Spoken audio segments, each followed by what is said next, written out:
Hello everyone, welcome back to my channel. My name is Kayla and today we're going to be talking all about time management.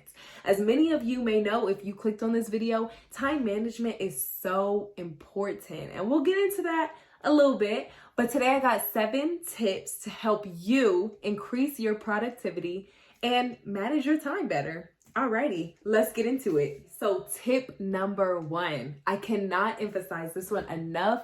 Calendars, y'all. Calendars. And I don't mean one calendar, one planner. No. I mean multiple. Ones that oversee your week, ones that oversee your month, and ones that oversee your day.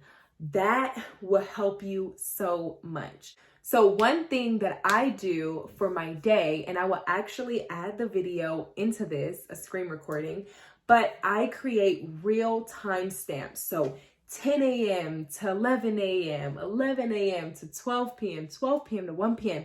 of everything that I need to get done. And I include things like take a nap because I love to sleep. So I'll be realistic and include things that I know I need to do. The second thing that I do to keep my weekly calendar in check is just a handy dandy paper. This sits on my desk throughout the week, and this is what my average week looks like. So let's say my average week, I have the same classes, I have the same meetings, and they occur each day of that week at the same exact time. Then I have the weekly calendar that's kind of overseeing my overall weekly plan. But of course, you have those days where other things happen, other things come in, and you have to include that. I wouldn't put that on my weekly calendar. That's when I would put it on my daily calendar because for that specific day, things are a little bit more filled. Then I also have my monthly calendar, and my monthly calendar is on my wall. It's a whiteboard. It's actually by my door. I don't leave it right here, which is weird because I have my desk right here. But I use my monthly calendar, and that one is the basics, the homeworks, the exams that will come up just throughout the month. So if I could recommend anything, I would say having multiple calendars, a daily schedule, a weekly schedule, and a monthly schedule. And most importantly, color code all of them. One calendar is just not good enough. Alrighty, moving into tip number 2.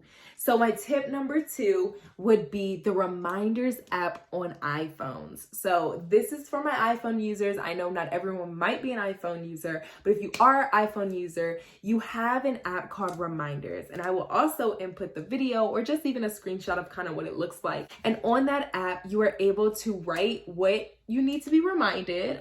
So even if it's something like I have a meeting from 1 p.m. to 2 p.m., or let's say you forget your class schedule in the first couple of weeks and you're like, let me input those quick reminders, whatever it is, you input those reminders into there and you can actually even set a time for it to remind you. So tip number 2, the Reminders app on your iPhone, super handy. All right, and tip number 3 is setting alarms. Y'all, many times we forget, we're like, and you know, the Reminders app will set a type of an alarm, but you can do it with no sound. So I'm talking about your real annoying iPhone alarm that you're like, when you wake up in the morning, you're like, did it really just go off? I know that's me. So that alarm, you want to set those alarms if it's something like maybe you just gotta submit something at a certain time on that exact day. I don't always use my alarms, but I will if it's something that I have to do of that exact day. And then my 4th one is prioritize.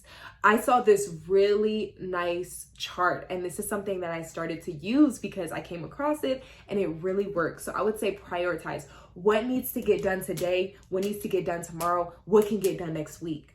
When you have a really busy schedule, you cannot do everything in one day. I mean, 24 hours is definitely, you can get a lot done, but it's still like you need time to rest, you need time to eat, you need time to do other things that may come up. Prioritizing allows you to pick which ones are most important and make sure that it's turned in time, submitted on time, whatever it is, and still be able to get to those other things as well. So prioritizing is key.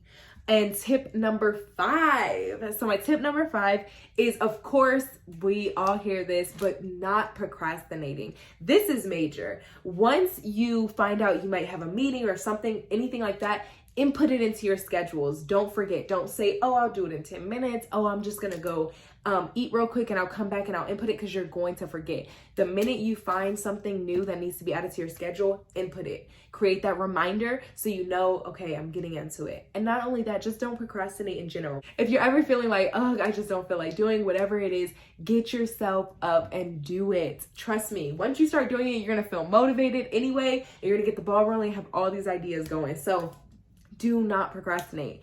My 6th recommendation and tip would be being realistic. This one is huge, huge, huge, huge. A lot of people will create these schedules, will create a daily schedule and expect it to work for itself. No, you also have to do your part by being realistic. Like I said, I'm a napper. So if I need a nap in my schedule, I'm going to be realistic. From 2 to 3, I'm taking a nap. And that's the part where you have to do. Or let's say you can't say, oh, I'm going to be in this meeting from 5 to 6 if you know you're going to be eating from 5 to 6 and you haven't ate all day. So being realistic will really, really save you and allow you to really utilize the time that you do have. And my 7th tip is that if it is similar, group them together. If you can kill 2 birds with 1 stone, why not do that? So if there's certain things that you know you can kind of put together and complete together, do that. Do not make it harder on yourself. So that's another huge one that a lot of people just kind of skip over. But if you can complete 2 birds with 1 stone, definitely do that. But truly, I believe in each and every single one of you. If I can do it, I promise you, you can too. So thank you all for watching my video. If you liked it, please like. If there's things that you want to see next time or go into deeper things, or you just want to let me know that some of the tips works, please comment that down below. And if you are really enjoying my channel, this is what you're going to be getting, this energy. So definitely subscribe and stay tuned for more videos. Thank you all. Bye.